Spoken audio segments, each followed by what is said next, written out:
and the government level. The people were made to leave their homes and huts and take shelter in Assam. Some people's houses were totally burnt, destroyed. They were not allowed to work.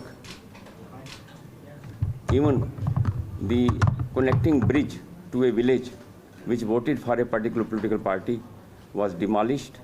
Their water connections have been snatched. So that is the scenario which is really alarming.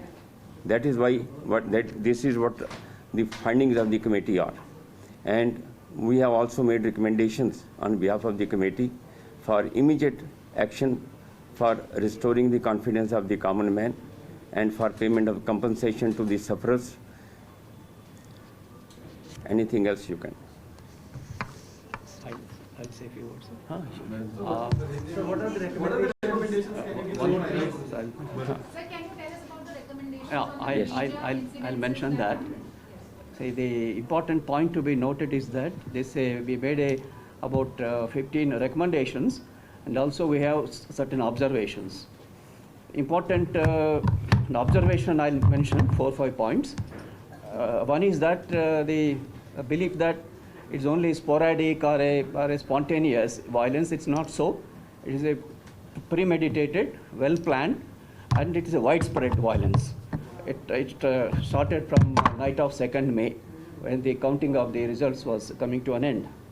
Second is that the mafia dons, criminals, and also there are known rowdies of that area on the police record. They have led and then motivated and triggered the violence again is the supporters of a particular political party.